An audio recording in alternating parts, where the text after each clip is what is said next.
दोस्तों आज हम सीखने जा रहे हैं इन डेप्थ में फिल्टर फंक्शन हम कैसे लगाते हैं। आप लोगों ने फिल्टर फंक्शन बहुत बारी लगाया होगा डेटा फिल्टर करने के लिए। क्या उसका इन डेप्थ पता है और क्या क्या कर सकता है फिल्टर फंक्शन? आज हम एक नहीं दो नहीं बल्कि चार एग्जाम्पल के थ्रू सीखेंगे और एंड टू एंड। अगर ये कॉपी ये शीट अगर आपको चाहिए प्रैक्टिस करने के लिए जी, नीचे डिस्क्रिप्शन में लिंक मिल जाएगा। आप मेरे साथ साथ डाउनलोड करके प्रैक्टिस भी कर सकते हैं। तो सबसे पहली कंडीशन हो गई, फॉर एन एग्जाम्पल आप यहाँ पे देख सकते हो, हमने जेंडर में एक डेटा वैलिडेशन लगाया है। मैंने बोला कभी भी मैं मेल या फीमेल का डेटा सिलेक्ट करूं जो कि फिल्टर के थ्रू मैं चेंज करूं, मेरे यहाँ पे सिंपल मेल या फीमेल का डेटा आ जाए। आप लोग बोलेंगे हम यहाँ पे फिल्टर लगा के कर सकते हैं। जी बिल्कुल कर सकते हो, मगर बहुत ही मैनुअल टास्क हो गया। अगर आपको बार बार ही मेल का डेटा लेना है, बार बार ही फीमेल का डेटा चेक करना है, आप बार बार फिल्टर लगाते रहोगे नहीं ना। तो इसके लिए हम यूज करेंगे equals to FILTER filter function. Array, array का मतलब इंटायर डेटा सेट। तो मैंने इंटायर डेटा सेट को सिलेक्ट कर लिया है। ये बोलता है इंक्लूड। मैंने बोला अगर मेरे कॉलम बी में, मैंने पूरा कॉलम सेलेक्ट किया, मेरे column B is equals to, मैंने यहाँ पे इक्वल्स टू पुट किया।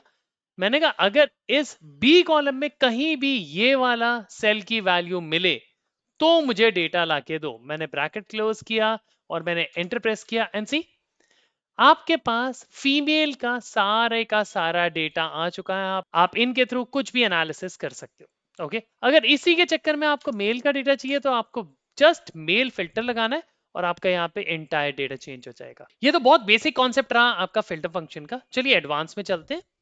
यहाँ पे देखिए, अब मेरे पास जो क्राइटेरिया है वो एक नहीं, अब तीन क्राइटेरिया है। मुझे तीन क्राइटेरिया के बेस में डेटा को फिल्टर लगाना है और यहाँ पॉपुलेट करना है। तो हम क्या करेंगे, सेम फंक्शन लगाएंगे इक्वल्स टू FILTER। सबसे पहले एरे बोलता है, एरे में इंटायर डेटा सेट को सिलेक्ट कर लिया, कॉमा। अब ध्यान से देखना मैं क्या करने जा रहा हूं। ये बोलता है इंक्लूड। अब मेरे पास सिंगल क्राइटेरिया नहीं है, तीन क्राइटेरिया है। फीमेल को भी लेना है मुझे कॉलम बी से, उसके बाद कॉलम ई से, रीजन्स भी लेना है, उसके बाद ईयर भी लेना है कॉलम जी से।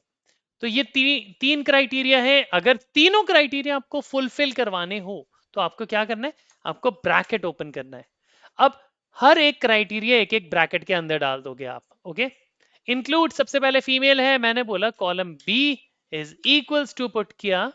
मैंने बोला column B is equals to what, this cell value. ठीक है, मैंने ब्रैकेट को क्लोज कर दिया।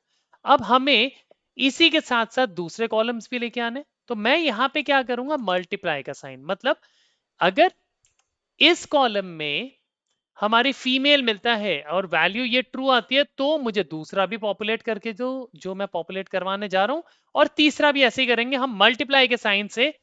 फिर एक ब्रैकेट ओपन करेंगे। दूसरी क्राइटेरिया मैं बोलता हूं साउथ वेस्ट जो कि रीजन है, मैंने बोला इस कॉलम में इज इक्वल्स टू, अगर मुझे कहीं भी ये वाली वैल्यू मिलती है तो। ठीक है जी, मैंने ब्रैकेट क्लोज किया, मैंने फिर से मल्टीप्लाई किया, मैंने ब्रैकेट ओपन किया, मैंने बोला अगर ईयर वाले कॉलम में इज इक्वल्स टू कहीं भी मुझे ये वाली वैल्यू मिलती है तो मुझे डेटा पॉपुलेट करके दो। नहीं तो जब आपने बोला तो लास्ट में आप एक कॉमा दे दीजिए, और अगर नहीं मिले तो ब्लैंक कर दो। ठीक है जी, एंटर। एंड ये देखिए, अगर आप यहाँ पे, मैं डेटा दिखा देता हूँ आपको, अगर आप यहाँ पे डेटा देख रहे हैं, हमारे क्राइटेरिया है यहाँ फीमेल, यहाँ साउथ वेस्ट और 2021। सी, फीमेल का डेटा, साउथ वेस्ट का डेटा 2021। अब इसी को मैं 2019 करता हूँ और ये देखिए डेटा यहाँ चेंज हो गया। बट अभी हमने क्या किया, हमने यहाँ पे मल्टीप्लाई का साइन लगाया। अब मैं बोलता हूं मेरे जिस भी कॉलम में, अगर इस कॉलम में कहीं भी फीमेल है, मुझे सारा फीमेल का डेटा लाके दो। इस कॉलम में, रीजन कॉलम में कहीं भी साउथ वेस्ट है, मुझे सारा साउथ वेस्ट का डेटा लाके दो। चाहे साउथ वेस्ट हमारे मेल के साथ हो और फीमेल के साथ हो, मुझे लाके दो। 2019 चाहे साउथ वेस्ट में है, नॉर्थ वेस्ट में है, नॉर्थ ईस्ट में है, कहीं भी है, मुझे 2019 का सारा डेटा लाके दो।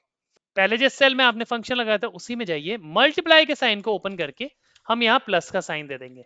सिंपल, दोनों मल्टीप्लाई के साइन को ओपन करके प्लस का साइन दे दिया और आपने सिंपल एंटर प्रेस करना, एनसी। अब अगर आप देखोगे, पहले तो इससे सारी फीमेल की वैल्यू देती है। सेकंड क्राइटेरिया में गया, इसने बोला साउथ वेस्ट। अब सारी साउथ वेस्ट दे रहा है, मगर यहाँ पे 2019 भी है देखो। तो ये जितने भी 2019 है, चाहे वो साउथ वेस्ट का है, साउथ ईस्ट का है, नॉर्थ वेस्ट का है, नॉर्थ ईस्ट का है, सारी की सारी वैल्यू लेके आ रहा है, सी। और इसने हमें सारे फीमेल मेल की सबकी वैल्यू दे दी है सिर्फ और सिर्फ 2019। और ये देखिए यहाँ पे 2022 क्यों आ रहा है, क्योंकि ये फीमेल का डेटा है। तो इस तरीके से हम लोग हर एक कॉलम की इंफॉर्मेशन ला सकते हैं। चलिए अपने तीसरे एग्जाम्पल में मूव होते हैं। यहाँ पे देखिए हमें क्या करना है, हमें पहले तो इन तीन का डेटा पॉपुलेट करना है। तो हमने पीछे जो फंक्शन लगाया था उसी फंक्शन को मैं इंटायरली कॉपी करता हूं, यहां पे आता हूं, इस सेल को F2 दबाता हूं और वो फंक्शन पेस्ट करता हूं और एंटर, और हमारे पास सेम वही फंक्शन लग गया। बट यहां पे आप अगर नोटिस करोगे यहां पे हमारे पास हेडर्स नहीं आ रहे हैं, यहां पे हेडर्स नहीं आ रहे। सी, अब मुझे हेडर्स भी लाने हैं, क्या करना है, तो पहले फंक्शन में जाना है, सबसे पहले फिल्टर से पहले आपने लगाना है वी स्टैक का फंक्शन। मैंने वी स्टैक का फंक्शन लगाया, बोलता एरे, एरे में क्या, मुझे सिर्फ लाना है ये जो हेडर्स है, और मैं कॉमा देता हूं, दैट्स इट। लास्ट में आके मैं ब्रैकेट को क्लोज करता हूं, एंटर करता हूं, एंड सी आपके पास सबका हेडर आ चुका है। चलिए मैं ये फॉर्मूला फिर से कॉपी करता हूं क्योंकि अगला एग्जाम्पल इसी के बेस पे है। मैं यहां पे आता हूं, फॉर्मूला पेस्ट करता हूं, एंटर करता हूं, हमारे पास हेडर्स भी हैं। अब मुझे क्या करना है, मुझे ना इतने कॉलम्स नहीं चाहिए, मुझे सिर्फ ये जो लिखा है ये तीन ही कॉलम चाहिए। एक है मेरा जेंडर, एक है मेरा रीजन, एक है मेरा ईयर। तो हम कॉलम काउंट करते हैं कौन सा है। ये हो गया हमारा फर्स्ट, ये second, third, fourth, fifth, sixth and seventh. First, fifth and seventh column ही हमें चाहिए। तो अब आप क्या करोगे, यहां पे लगाओगे choose column, CHOOSE, choose column. Array, array already हमने इसके अंदर दे रखा है।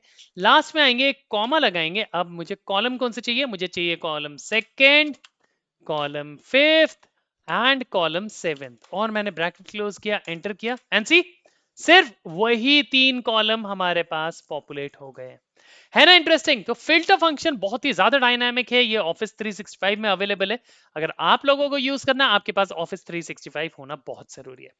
तो आशा करता हूं दोस्तों आप लोगों को वीडियो पसंद आ गई होगी। पसंद आई तो लाइक शेयर सब्सक्राइब करना बिल्कुल मत भूलना, अपने कमेंट्स देना मत भूलना, और इस वीडियो को जो भी एक्सेल सीखना चाहे उन सभी के साथ शेयर जरूर करना।